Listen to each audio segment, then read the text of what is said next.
All right, it looks like we're live. Hello, everybody, and welcome to Creative Industry Stage. I'm the host, Dan Ware. Hybrid host, speaker, all that kind of jazz. Beside me, I have two amazing startup co-founders, Javier and Brendan. Did you guys want to give a quick spiel about yourselves? Yeah, I'll start. Thanks, Dan. And what's up, Brendan? Great to be on the panel with both you guys. Absolutely. I'm Javier, and I'm a native from the Bay Area. Currently reside in LA. I'm here because I have worked in entertainment, fashion, music for many, many years. Some of the things that I've been able to to do is launch numerous nightclubs in LA, San Francisco. I was Usher's creative director for his OMG tour. Excuse me. I also launched a footwear brand called Android Home many years ago that I recently sold about two or 3 years ago to a larger footwear group. And currently, in this new COVID iteration, I launched a live stream monetization platform called FutureStream.tv for artists to monetize their live. And so, I'm happy to be here and talk about whatever we're going to talk about. So it's a little tidbit. That's a good tidbit right there, man. I heard a lot of really cool stuff. Brendan, what's your deal, man? I am thrilled to be here today with Javier, Dan, and for the whole audience. What can I tell you guys? I'm a longtime entrepreneur. I'm going to date myself, but I was a first generation New York City startup kid in the 90s. Started one of the early internet companies here. And I realized for myself, maybe, 15 years ago, that something that I really cared deeply about was helping other people realize their ultimate potential, like the whole alchemy of human development. That process and arc of improvement, if you want it, should be available to everyone. So that's been like a theme of my life, from coaching various sports to trying to build companies and teams, and to teaching. So in addition to my startup stuff, I also am a professor, and try to balance that stuff. But about 10 years ago, I got deeply interested in art, and 5 years ago decided to focus those efforts on helping independent artists gain recognition, real constructive feedback for their work, because it's such it's like entrepreneurship, right? It's a very, very lonely exercise in many ways, and then ultimately connect with economic opportunities. So I am, I started building a company called See Me not quite 3 years ago, and it's always hard. Super fun and gratifying, and I'm excited to talk about that today. So that's it. That's awesome, man. I love art. Like, you'll see the Hebrew brand behind me, and then next to it is J. Cole's concept art from his KOD album, which is one of my favorite albums. Wow. Yeah, we have to sneak in new pieces. This closet next to me is full of them that I'm hiding from the wife. So, but that's awesome. Javier, I feel like we probably have a lot in common too. I definitely started my career essentially as a promoter. And that's kind of how we came up with Music Breaker. So I'll give my spill. I'm Dan Ware, and I'm the co-founder, head of marketing and growth for Music Breaker. We're a technology company that essentially connects artists and influencers to help influencers monetize their digital real estate by breaking new music. So that kind of started through this idea of, like, every time we threw parties, like we started in college, me and my co-founders, throwing parties for our fraternity, Alpha Phi Alpha. And eventually we ushered into doing a national day party tour called Carpe Diem. And we ended up owning a club in Chicago called Drink House. And throughout this entire 10-year journey, one common theme was, like, artists were always like, how do I get my song played in the club? Can you give this to the DJ? Can you let me host? Can I perform on this stage? And things of that nature. And, we were doing it manually. And then we were like, Amir, my co-founder, went over to the Valley and was like, hey, I got it, guys. Let's put some tech behind this. Let's automate this thing and get it rolling. So it's been a very passionate project of ours for like the last 2 years, and really like this last year has been very much about like ramping up and getting all the nitty gritty Silicon Valley stuff ushered in. But that's my startup story. Day to day, I run brand partnerships for a cultural creative agency, 1035, where we have, a bunch of cool clients like most of PepsiCo's brands, Nike, Facebook, Polaris, Slingshot, et cetera, et cetera. So, it's always been very interesting to me to, bring marketing and mixing that with culture, and now getting the chance to mix that with tech. So Let's go. Thank you. So that's my deal. So we're really here to kind of talk about, the rise of the independent artist. And, I think we all have very different perspectives on who that person is. Brendan, I'm sure that's very much in this traditional art space. Javier, me and you are probably more in the music creator space.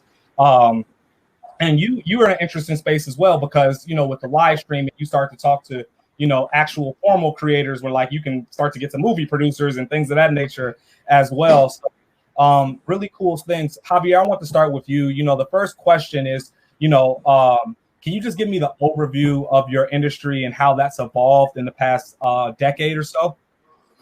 Yeah, well, I think, one thing that's pretty evident is that live streaming has, really surged since COVID, right? So let's call pre-COVID, live streaming in the entertainment space was kind of next to nil, right? Gamers were streaming on Twitch and other platforms as such, but entertainers hadn't really grasped the possibilities or the potential of the live stream, and so to the degree that it is now, let's call it post COVID. So what happened is there's been a surge and an interest in live streaming for independent artists, major label artists, even artists that are having like master classes.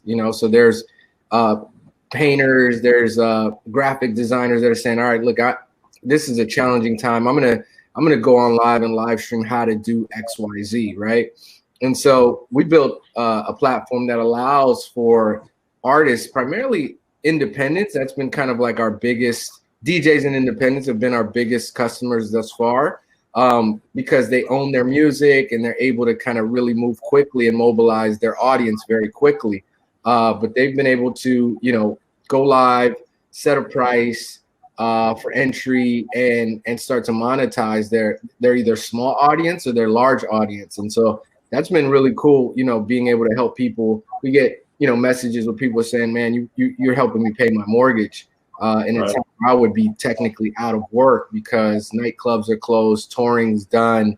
I mean, even art galleries are closed. So that's kind of what we've been doing, and that's how we've been kind of seeing this evolution. And post COVID, we're getting great feedback from venues, event producers, Golden Voice, Live Nation. They're all saying, well, we're going to have to bring this technology in once people start to gather anyways, because it's a whole new it's a whole new financial vertical of which they never really had explored, and then B, it's certainly a way to reach more people than you could if you just kind of even filled a stadium venue. You got a stadium venue, fits 50,000 people, but you could open that venue up via live streaming, potentially tack on another 100,000 people or another million people, whatever that looks like. So it's here to stay. Yeah, that was the number I was thinking. I was like, that's millions, man. That's not 100,000, man. Yeah. No, that's awesome, and I think that's a core business that I don't think is going away. I think even as people start to have Zoom fatigue and things like that, I'm one of the guys that I personally miss concerts the most. Mm-hmm. And so things like that help, provide that experience. And then there's also times where, it may be a concert in San Fran that I'm based in Chicago that I can't go to. Right. But now I kind of get this experience. So, kudos to you. I think that's a brilliant idea. I haven't seen the demo in the back end, but my co-founders have, and they called me. They were like, yo, Javier is crazy. This is dope. Yeah, it's fun. It's fun, and we're helping a lot of people, make money during a really, really challenging time. So that's kind of what feels best. Yep. Amazing. Brendan, could you speak to the evolution of just this art space over the last decade? How that's kind of been ushered into this new kind of technological way. Yeah, sure, Dan. I've worked, I think about, like, I reflect sort of on the last 20, 25 years, and what you see is, at least in my experience, you see these trends that are already in place. And I think it was Michelangelo, or one of those iconic artists. There's he was questioned hundreds of years ago about how he created like an amazing sculpture, and he basically said, "I saw the angel inside the marble, and I just had to set her free," right? And what I think that we see are these trends are already there, and then there are external events that ramp up adoption or just accelerate adoption because we have to have it. And so in the art world, honestly, unlike video, creative writing, music, the distance between the creator and the consumer has not narrowed. Okay, it's not narrow. And yet, in music and in video and writing and some other places, that distance has narrowed to the benefit of both parties economically, right? So what we're trying to do is actually, really accelerate the closing of that gap and create more, economic value in the process of doing that. So about 10 years ago, online, well, art overall has grown from maybe 40 billion 10 years ago to mid-60s, 70 today. But contemporary art, so art from living artists, people we can actually help, is about a $30-35 billion industry. But most of that is, it's big, but most of it's at the high end of the market. It's not for the millions of artists that are toiling in obscurity. And but online has grown from about 0 10 years ago to maybe 6 billion. And it's accelerating. And most of the transactions, skew to younger buyers and first-time buyers, and art priced under $5,000. All of that to me is very, very positive. And so what we're trying to do is actually accelerate that, make the experience better, more effective, and put more money into the pocket of the person actually making art. And our real theory is that by putting more money in the pocket of the artist, we create better art, and which generates, a virtuous circle. And you see it across lots of different aspects of our society, from, increasing the livability of neighborhoods that are often have been devastated by poverty and whatever, increasing quality of life, creating more opportunity for people that don't have it, mental health improvement, just making the world look prettier, all those things. So that's what we're trying to do. That's awesome. You're eliminating the struggling artist mantra, right? Like, that's, let's see me, like, that's over with. We'll see. Like, struggle is a part of it. Like, there's positivity that comes from struggle, but there needs to be hope too. Like, we like to say, hope is a currency, and so helping people discover hope is a really powerful thing. But you have to have a path. Yeah. No. Right. That's totally right. And then, like, I personally, being an art collector myself, I see a tremendous value in what you're doing. And, I really think that, art is going to, just keep growing, right? One, it goes along with inflation because of the tax benefits and things of that nature, and just how art is distributed. But, again, it's like, I personally got into art. I've kind of always been in art, but not necessarily buying art, right? It's more on the creation side and just being a general fan. But, what really sparked it was when I purchased, when me and my wife purchased our first home, right? And I just had a bunch of walls, and I was like, it would be perfect to do art. And what really kind of got addicting to me with art is I was a huge sneakerhead. I mean, I still am, but that's probably reduced now that I don't go out as much, right? Are you a StockX user? I'm a huge StockX user. My wife, right?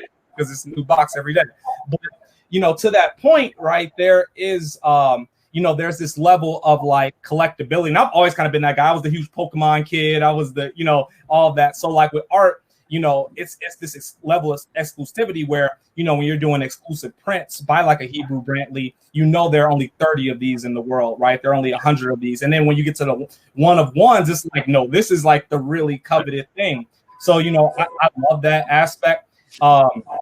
And part of me, like, as like just being a collector, I like to kind of things and things like that. If I get duplicates, and like I've noticed that is tremendously hard to do. I think that traditionally art galleries keep it very tight in and try to keep it like a very manual process. So I say all that to say, like, I definitely appreciate you kind of putting the tech behind it and really helping to build this industry out. Long way to go, but thank you. Awesome. I think what's kind of interesting, real quick, is that Brendan's See Me, Music Breaker, Future Stream, is all these platforms are all really just being built to empower the creators, right? 100%. This is all really like traditionally platforms are built to empower the platforms, right? Empower those companies, but in the new way, we're thinking about how does this become mutually beneficial, right? Because you can see someone on Instagram and they have a large following, they have X amount of people in their live stream or whatnot, but they don't know who they are. They can't monetize it, in a really like super clean turnkey way. I mean, you think of when D Nice was DJing and had 800,000 people in a room. Like, had he been able to monetize that to a degree, he might be in a whole different position, right? And so I think that what we're all doing is really, really important and powerful for the independents, because how can you really create art, whether it's fine art or music or fashion design, if you can't fund it, if you can't finance it, if you can't monetize it to the degree that you can at whatever stage you're at. And so that's what's exciting about this, is like you can, we've had people go on our platform that have, maybe 200 people show up to their live stream, but there's 200 people paying $10. Yeah, that's powerful for that person. Absolutely. That level helps them, continue to create their art and build close relationships with their fans and so on. So this is exciting because now, creators are able to kind of have the best of both worlds. They can build their audience, which is what kind of the old platforms allowed them to do, but now they can also monetize those audiences and allow them to grow with them as well. Yeah, that's the future, man, for sure. Like with the music industry, like, music was always broken, in the live environment, in the club, right? When you go back to even like, Harlem Renaissance and people singing in the jazz clubs, right? And then, you take it all the way up where, P from Quality Control Music, he says in Atlanta, like the strip clubs determine who's going to be the next hot song, right? Unique investment strategy, but they know how to invest in the songs and kind of which one is going to be, popular. So like historically, with music, it was always like the labels who controlled it, right? Like you could go to a label to basically have market and distribution, and really their whole gig was that they had the radios on Smash, and that was the way to break through the mold, right? You back in the early 2000s, it was like if you weren't on Hot 97, you really, what were you doing? Like, you're wasting your time. There wasn't this independent model, right?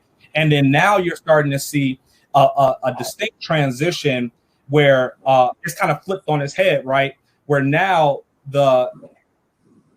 artists don't necessarily need labels. They don't necessarily need these galleries and things, these huge infrastructures, right? Because technology is behind it. Nowadays, a song is broken first, on TikTok, on Instagram, through social media. And then that goes to, the digital streaming platforms and their playlisting and things of that nature, which then kind of goes into them like saying, hey, I like this song that I heard in this playlist. Now let me look at the music video, and getting streams on YouTube. And then finally the radio kind of, puts that amplification over it, that cloud. But all throughout that process, you're starting to see independent artists be able to monetize at each level, right? And it hasn't really been captured on that influencer level just yet. There hasn't been a platform that lets artists monetize yet like that. But, the hope is that, Breaker, we're able to help artists, break their music and eventually get more streams, get more views, get more notoriety through influencers who historically have to go through agents or the labels come grab them up and all that kind of good stuff. And, they're able to make more bang for their buck and they're able to keep creating and things like that. So, I love just what, we're doing. Of course, I'm biased, right? But I love what we're doing as a cohort right now. It's really about, flipping these, we have a saying in our, with Breaker, like break through the bullshit, break the rules, break old rules. And that's really what's happening with this kind of debundling of Craigslist and things like that you're seeing that trend go through Silicon Valley. It's really about breaking these old rules and giving power to the people, democratizing these industries. So how do you, I have a question for both of you, which is how do you, and I'll tell you in full disclosure, this is something we think about and struggle with, but how do you guys think about for your, for your creator audience, giving them tools and the right, like directional feedback so that they can spend more time, like they understand the trade-off better and they can spend more time making art, right? Because a lot of artists, I think, get caught into the zero-sum paradigm where they're like, well, I have to be a business person to succeed. Well, but wait, that takes away from my making art, and if I don't make my art, then I can't succeed. So I know that like helping them sort of not have to do that, that figure it out the same way is really positive, but it's hard to do. And I'm wondering how you guys kind of think about that. Yeah, I'll kick it off. I mean, I think, especially like millennials and Gen Z, consumers and users, they're much more business savvy and tech savvy than ever before, just because they're growing up with businesses in their pockets, right? And things like, I'm a marketing guy by trade. And, I think about, of course I wasn't around for this, but I think about like, programmatic media buys before. And it was like, somebody had to call, a TV network or, call this billboard place and literally put that up there versus now you can go on Facebook and say, here's the audience I want to target. Here's how I want them to see it. Here's what I want them to see. And if they've seen this too many times, I want them to see this, right? So I think, the consumer and user is getting much more savvy. But, there is this friction and this tension point of like, I'm a creator. I don't want to do business. And that's, essentially why artists get managers and they get agents, right? But, I think like with Breakers particularly, like we're very much focused, like our core proposition is reducing friction on both sides of the marketplace. Artists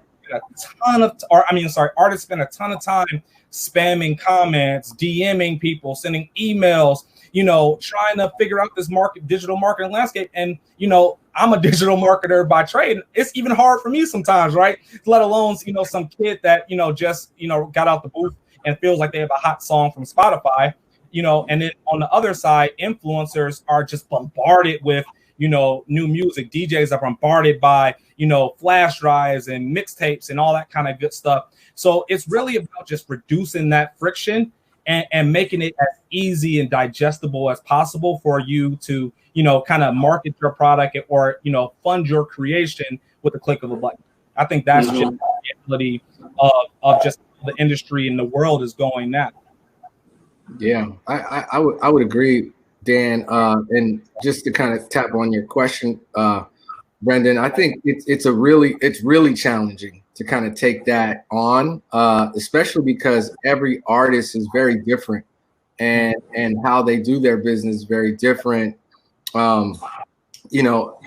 so I think that like for us on our side, right, we provide opt-in data to our users. So if you are a performer and you perform on Future Stream and you have 10,000 people show up to your event, well, potentially you could leave with a list of 10,000 names, emails, and zip codes. So you have some data, you really understand real data, which other platforms aren't doing.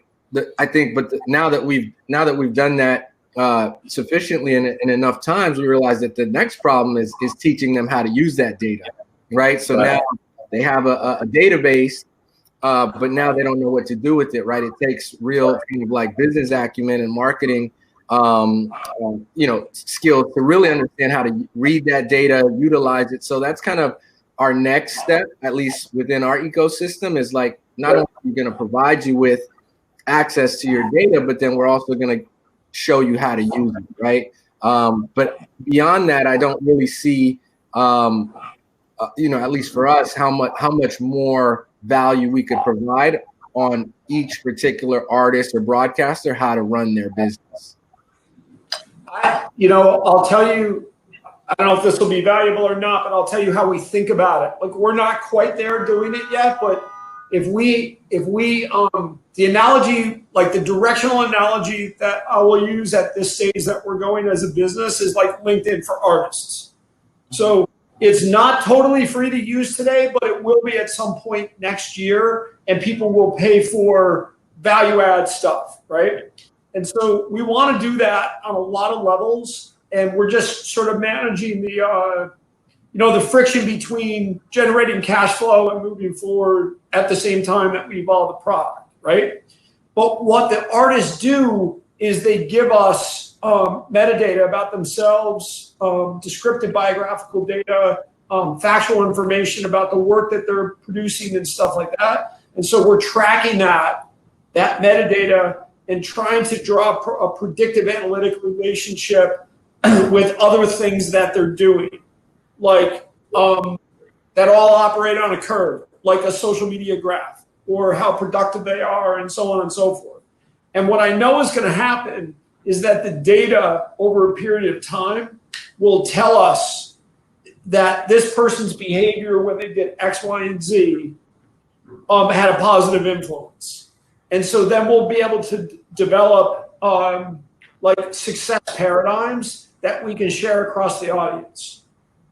And so that's how we're trying to do it. And I'm hopeful too, like so many artists, they have no idea how to even price the work.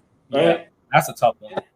It's hard, but if the market can begin to tell us, then and we can share some of that information to the benefit of everyone, then I think, that in theory that should really help. Yeah, no, for sure.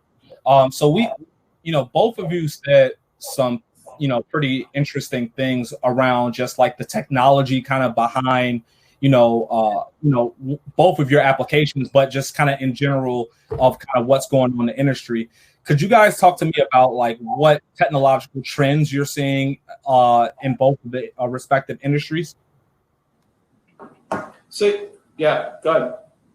Yeah, I mean, technological trends, really, really great question. Interesting, because live streaming is fairly new, right? So, I mean, what's happening on the entertainment side is people are just starting to catch up. They're starting to figure out how to use live streaming technology, how to create more of an engaging show with their audience, etc. But so that's two parts. So one is we're still trying to catch up, right, and figure it out, because in entertainment industry, it's actually just kind of like a COVID tool, right? Mm-hmm. But beyond that, some of the things that we're seeing is, and Dan, you said it earlier, you prefer to go to a live show, right? Like, it's never going to replace live events. I think that was the early debate, but there is no debate. You're not going to replace live events. But what some of the technology that's being created is to simulate live events, right? Simulate attending an event together with your friends, right? So, for instance, if we go to let's say the Weeknd is performing, and Dan, you could invite 10 of your friends, and you guys can all share that stage together, right? And communicate and, you know, kind of attend this event together. There's also, you know, on our platform, every artist has the ability to create a one-on-one meet and greet after the event. So this is very unique in that, you know, fans can now potentially just have 10 minutes or 5 minutes with the Weeknd for, I don't know, $500 or $200, whatever he's going to charge, you know, which creates a unique opportunity for all sides and all parties. But, you know, there's a bunch of that stuff. There's AR, there's VR, there's all this type of really cool stuff that's happening. But, you know, it's never going to replace like being in person. Yeah, but what's interesting, but what's interesting is that like I'm kind of with you. It will never replace that experience, but there's a certain threshold of where it gets as close to it as possible. Yeah. And like I'm the type of guy, I personally love concerts. My wife does not so much, but she loves music. So like something like Future Stream, you know, starts to starts to appeal kind of to both of our needs, where I love that real, you know, experience. And then, you know, the fact that she hates crowds and hates lines and overpriced drinks, and she wants to, you know, be able to be in close proximity with her friends and family. You know, you can do that where people start to host kind of like fight parties, right? Yeah, host parties. Yeah, they get together. We're seeing a lot of that. And you know, yeah, pay-per-view is probably the best model. You know, pay-per-view is exactly what we're doing. But for creators on the entertainment side, but you know, like people would host fight parties and people would come over and have an event. You know, people are doing that with the live events as well. And if they're virtual, but at least they're having like a virtual stage where they can all see each other. They can see the event happening. We're talking to a couple companies about integrating like haptics, you know, so like clapping, or you know, your Apple Watch will vibrate, or you know, things of that nature, where you're kind of getting the sensory aspect. But we're pretty, you know, we're a little far from that right now. Yeah, and I'm sure you've probably already thought of this, but like, you know, I see a world like instantly when I thought about Future Stream, I thought about, you know, me owning a club, right? Like what happens when I get to show Beyonce's live performance in the club, right? That's a revenue stream for me. You know, I'm not sure how the business will work on the back end, like sort of like a pay-per-view where I'm paying, you know, a higher ticket price as a venue, but it starts to open up like doors to like, you know, are there venues that exclusively only, you know, are basically stages for, you know, people that want to gather to watch a digital live event. So, you know, I think, you know, I'm a fan of, you know, both of your ideas, but, you know, I'm the type of guy, my wheels instantly get to turning whenever I hear either of you guys speak. Oh, yeah, man. That's great. Great points, because those are the points that we've been addressing. Like we've been talking to like the Troubadour, which is a historical venue here in Hollywood. And, you know, they've had everyone come through there from the Stones to Nirvana to, you know, but it only fits 200 to 300 people. Yeah. And they're saying, look, this is great for us because we can still pack our small venue, but now potentially open it up to another, you know, thousands and thousands of people that want to see so-and-so perform at the Troubadour or at your nightclub in Chicago or whatever, you know. So, yeah, it's exciting to see what's possible. Even when people are going to start to be able to get together. It's also sort of heartwarming in a way to see the limitations of the technology too, right? Yeah. Like there's a relationship and a tension between those two things that I find kind of fascinating. Like the three of us have been on the same call just a few times, but I'm reflecting to myself right now going, it would be so easy like to walk out on the street, have you both come around the corner and we could go have a beer together and continue the conversation for an hour, no problem. Yeah. Because we've like spent a little time, you know, getting to know each other. And I think in entertainment and different art forms that the relationship between the technology and the experience actually, if it's done well, it builds appetite for more. The but you know, there's still like these limitations that I think will never replace the real physical experience. So in your world, what does tech look like? What are the technical kind of advancements kind of in art, and what have you been seeing? I've been seeing like digital galleries. I got a client where we built a digital gallery for them. But to your point, right, it couldn't replace the aspect of like literally seeing, because what's interesting about art is like, it's always that subtle nuance that makes a piece like stand out. When you see a certain different black, versus how the light hits this shimmer and things of that nature, right? Like that's something that tech really has to catch up to be able to show it. So I'm curious to see what your take is on just tech in the art world. I think we're at a place now. First of all, you're talking about an industry where the vast majority of the people are behind. Frankly, I think in visual art on technology, in many cases because they, the economics of the industry are a little messed up, as you have thousands and thousands of galleries around the world that don't have the additional economics to invest in technology. And then you've got a relatively small number on a large scale that are ahead of the curve. Companies like Christie's and Sotheby's and Gagosian and Hauser & Wirth and all these different kind of companies. But I sort of think the attitude is that people are really they want to get back to real life meeting people, and they're all ready for that. And the virtual exhibitions are good as far as they go, but they just don't approximate the real experience, to your point. And it's going to take some time.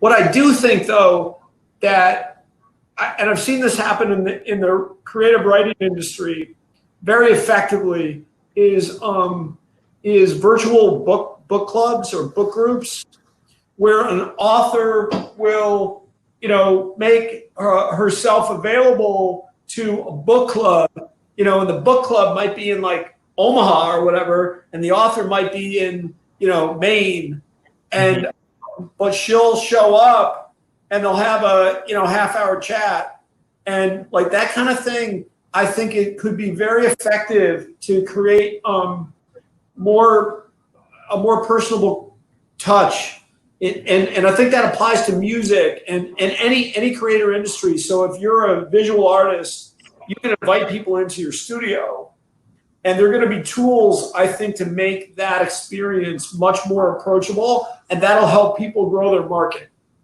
Yeah, no, totally. And like one thing I've seen in like consumer marketing is, especially with like millennials and Gen Zers, is they really love kind of the heritage and story and provenance and of whatever they're consuming. So like being able to see backstage or go to the studio to see how your favorite song was made, seeing the art studio and seeing your favorite artist paint that final stroke, it's things that a lot of people would pay to see, and so I think that's super dope. I think that independent artists are going to keep leveraging technology as this thing grows, of course, but I'm very happy for the world and what it's going to look like. I think that nothing is going to replace live and real outside, but I do think that there will be a bunch of lingering things that kind of stay with us, so it's really cool. I wanted to shift gears a bit to kind of talk through, what are the benefits of being independent, and I'll kind of kick it off, right? So for artists, for musical artists, there's this huge opportunity that hasn't been before, right? Back in the day when you had CDs and vinyl, like you needed a machine, you needed this label to kind of press the CD and distribute it, ship it to all the Tower Records and all that kind of good stuff. I wasn't even around for that, but I hear that was the shit.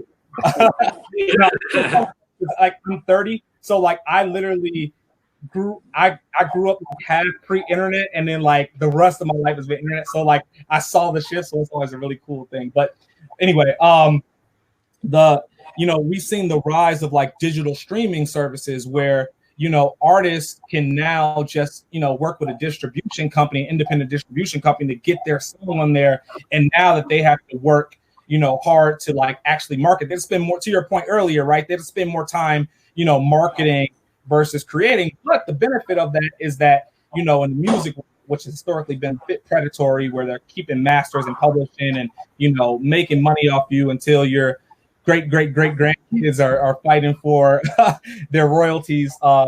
So there is this benefit of, you're able to retain that one, creative control, two, the monetary benefits, and then, three, just being able to control, your own destiny. I'm curious to see, like, in your worlds, what are like the benefits of being an independent artist? Brendan, I'll kick off with you. Well, I think one of the best benefits is it can be hard to find it, but is the opportunity to discover your own voice and your own authenticity. So there's and I think that today there's a much, and this is largely because of technology, there's much more awareness that the opportunity to find an audience is out there. Yeah.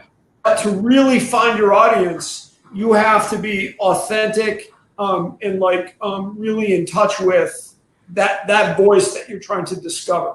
Now, some artists are fortunate and they find that relatively early in their career, but I think for most people it's a struggle and it takes a long time, and you have to be very open to feedback, and then and that iterative process of refining and improving your art. And for me, it's not that different than entrepreneurship, right? Like, as hard as it is, it's an opportunity to actually discover, to sort of become fully self-actualized as a business person. And for an artist, pursuing that path is about, I think, becoming fully self-actualized. And that can be hard. For some people, it does not work out well, but there's promise to it too. Yeah, totally agree. Javier? Yeah, I mean, I think that, that path for artists or creators is challenging, and kind of like being able to navigate both sides of that is the work, right? And so some people want to just do their art, and that's great. Some people want to manage that process and be involved. I think it's all I would, any artist that we have direct contact with, and I actually manage an artist myself, and we just signed a pretty sizable historical deal over at Warner. He's independent, and we had certain demands of the label, like he gets to own his masters and all that good stuff. But he wanted to be very involved in the business side of that, which was great because that's where the power is. When you can own your content, your data, and also understand where you are in relation to where you want to be from a business standpoint.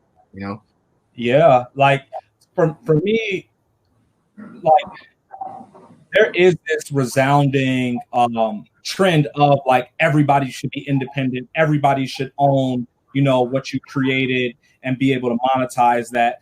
But one, I don't think that that's for everybody. There are some people, like, I think I'm not sure if you guys watched The Last Dance when they went into Scottie Pippen. They were like, "Well, Scottie, why did you sign such a crap deal?" And he was like, "Well, I had 12 brothers and sisters and parents to take care of, and we needed the money. And when my time comes, I'll try to get the deal that I deserve. But in the meantime, I need to pay the bills." And I think there's a certain decision a lot of creators need to make. When it comes to that, I think that when I talk to my friends who do music and do podcasts more specifically, there is a tremendous cost, right? Studio time is inexpensive, like it's really like you pay engineers, have to actually do the stage, producers, and just, if you're paying for your guests to come, et cetera, and it gets really expensive. So, I always think that like there is a balance to become independent or not. But Javier, you said something that really struck a chord with me. Is like, I think when a lot of people are thinking, they think it's only two ways: either I'm signing a deal or I'm being independent. But there is this joint venture. There's this partnership aspect where you're able to leverage a company's scale. That's right. To and still, maintain a bit more of your creative integrity and, ownership and equity into your creation. I think that, people are getting really smart about like rev shares and things of that nature, which always kind of need to be on the table as you're trying to scale, especially with all of us starting, startups, we need, people to do different things. And of course, the first thing they talk about, like, well, how can I get equity? What's the equity? Let me see the cap table. And it's like, not everything is about equity, right? Sometimes it's about rev share. Sometimes it's about joint ventures. Sometimes, it's about equity on the cliff, which I'm sure most of us probably do. So, those are always interesting things when it comes to like, maintaining that independence. I wanted to ask you guys, how do you think, we can work towards, and specifically like your startups, how can we work towards advancing the cause of like maintaining independence and, throughout that spectrum that I kind of referred to? Yeah, I think independent. Yeah. I think independence is based on economics. You know what I mean? Like, as long as artists can make money, monetize what they're doing, and that, making money is kind of like, it's different to everybody, so like the artist that I was working with, he could have easily maintained his independence and made good money, but he wants to be the biggest artist in the world, and in order, like, he needed the support of the major systems and kind of and their bankrolling of his art, right? So their investment in him, but ultimately I think it's all just economics. Like, if you can maintain as much as you can and still sustain yourself and your family and your business, then why not? But anytime you want to scale, you're going to have to either bring in investors or sacrifice something, and that usually means equity or some of your rights to your art or to your music or whatever that looks like. But I would recommend any independent artist to tread that water carefully and make sure that the moves they make are in the greatest good, like their big picture. Some people are happy just kind of painting in their room and selling a couple pieces a week or a month or whatnot a year. That's great. And some people want to be, on the cover of Forbes. I don't know. It just depends, Yeah. I think that if you think about the time period that we're living in, it's characterized by some major trends. One is that knowledge is becoming more and more distributed. Transparency in many industries and professional pursuits is becoming more prevalent in a way that benefits people, because it puts I think most of us in a position where we stop paying for things just because we don't understand or don't know them. And in many cases, it makes sense for us to outsource and pay for things that we're not experts in. But once that knowledge becomes more available for free, then that becomes power, and you can put more time into and money into things that really are truly value add. So, like, I'll give you an example, like pricing, right? Pricing across any subjective area. The more we understand around that, then I think the more money will end up going to independent artists. Another example would be like intellectual property. Like artists all, for many years have had to pay for an IP advice, but there's a whole lot of IP advice that you shouldn't really have to pay for. It should be baked into agreements. And there are going to be technologies like blockchain and other things that make these things more available to artists in a way that I think changes economics in a positive way. Yeah, no, I totally agree. I think that, there was this huge knowledge gap, and now we kind of understand, and we realize we were kind of getting duped all these years, right? Like you were, signing away things for things that you could have did yourself. But like that, to me, like that comes down to, I agree with like the economic portion 1,000%. But there's this other element that I'm thinking about, and it comes like dedication. Do you even want to do all of that, right? Is where it kind of comes down to a lot of times. Like I could try to paint and, sell my art through my own gallery and, market it myself and do all of that. Or I could just go up to a gallery and do the traditional split with them, right? Like sometimes that's easier. And it does come down to your economic situation and kind of where you want to be. But, I really think that it people just need to get smart about the business. And I understand that, like, as creators, like people cringe, right? Like we were talking earlier, like I hate structure and like things of that nature. So that's not my jam. But, overall, it's very much about like getting smart about whatever field you're in. And then the other piece, just having good product. To be honest, if you have a kind of crap product and you don't really truly believe in it, it might be better just to go sell it off and make a lot of money really quickly, and then go to your passion project, go what you're actually good at, right? Versus slaving away at something you don't necessarily love. So I wanted to kind of speak to COVID-19 and kind of the implications of that on your business. Javier, I know that your business was like really kind of born out of that need for like replacing the live event space and things like that, and just really like people needing to monetize. And it was just that huge void that is still kind of there. And now hopefully in the future when it's gone, it's more so about getting incremental value and incremental dollars for things that will be live. But I want to kind of speak to you about like implications of COVID and kind of what that looks like post COVID. Implications in terms of the platform, our platform, or just overall? I think platform and overall. I'm kind of interested in both, actually. Yeah, I think some of the implications could potentially be that like people get burnt out of kind of this digital artificial interaction, and really kind of reject the notion of like live streaming and be like, hey, I don't want to do that. I want to go. And if I can't, there's kind of a thought that maybe people want things to go back to how they were, right? I don't think that that's possible. It can never move back. We can only move forward. And, live streaming now is just I think you describing you and your wife, it's kind of what really exists. Whereas if you say, hey, babe, let's go to a concert, she says, no, you go with your friends. I'm going to watch the live stream, right? Yeah. So you can still get what you want out of it by going to the live event.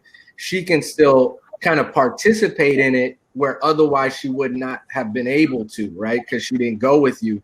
And she can participate. So when you get home, now it's a conversation. It's kind of like, it's still very much like something that you potentially or did together, right? But the implications are that maybe people will just kind of get fatigued and say, I don't want to do that.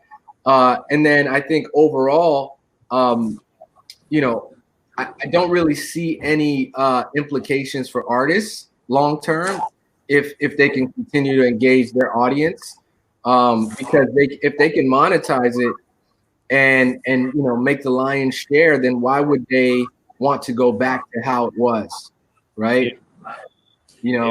Artists on our platform are going direct, and they're having thousands of people show up, and they're getting 90% of all that revenue. Traditionally, that's not the case at all. Yeah. What I always find kind of funny is like about COVID-19, as tragic as it is, right? Is like throughout like the last like probably 2 decades of movies, we've begged for holograms and like virtual screens and like video communication. And now that we have it, we've had 8 months of it. And we're like, turn it off. Can't take it anymore.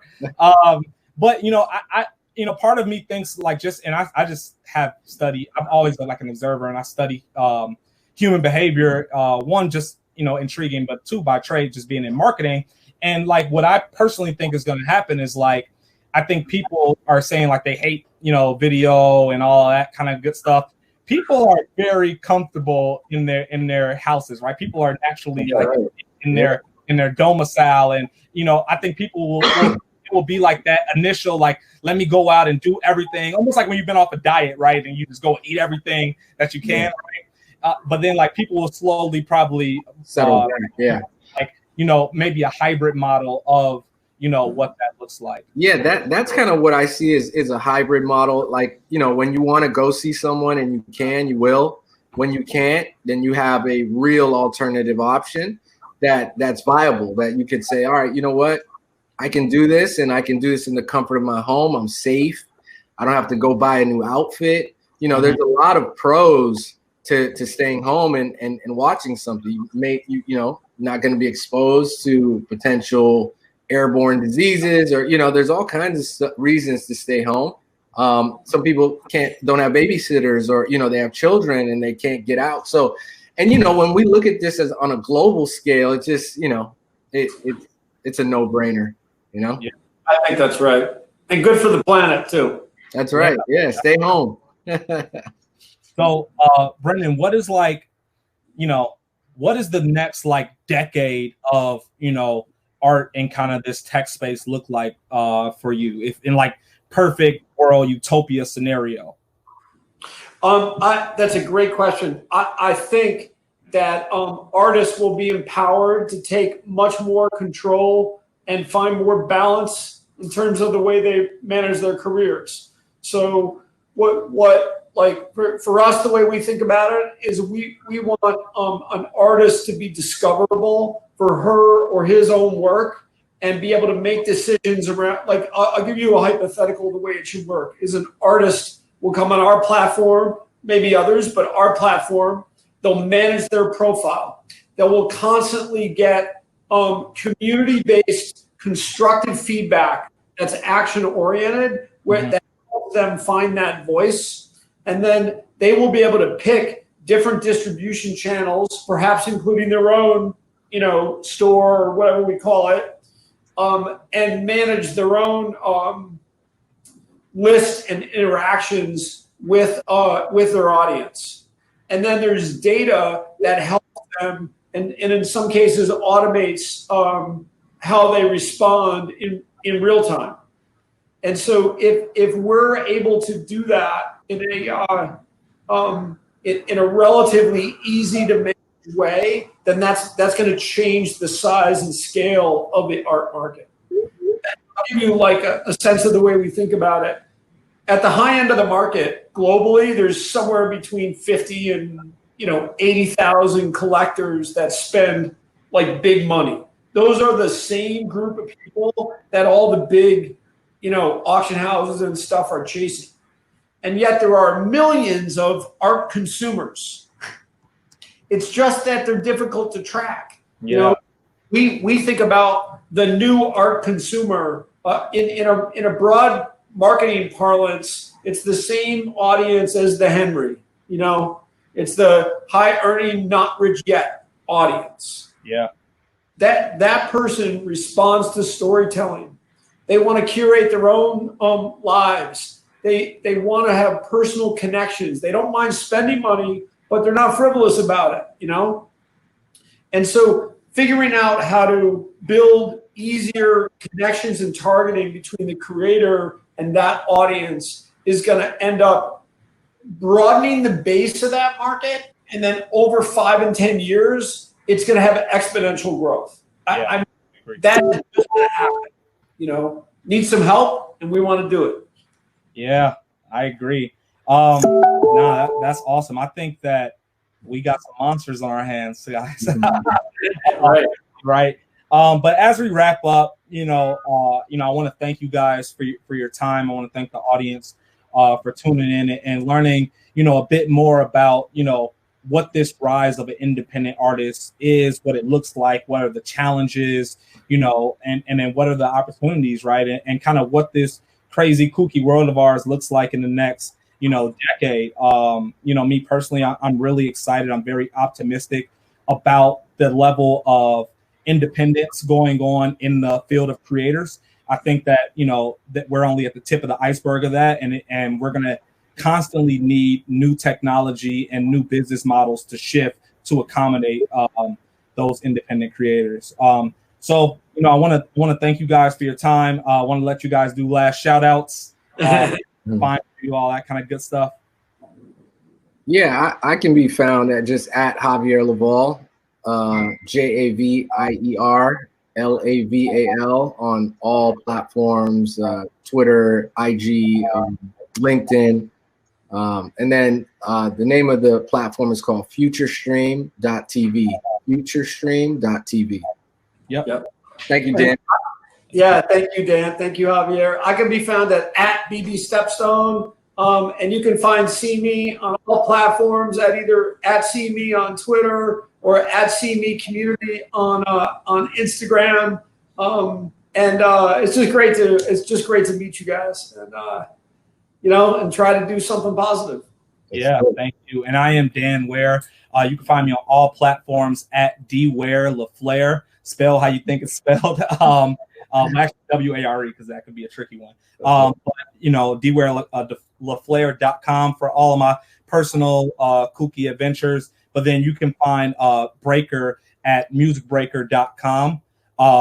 And that we are in early access beta. Right now, we're selecting a very curated list of artists and influence DJs, gamers, streamers, etc. So feel free to at musicbreaker.com for all of your music needs, influencer needs. Hey Dan, can I? We'll drop the handles in there. Yeah, there we go. All right, have a good one. Thank you all. All right, fellas. Peace. Yeah.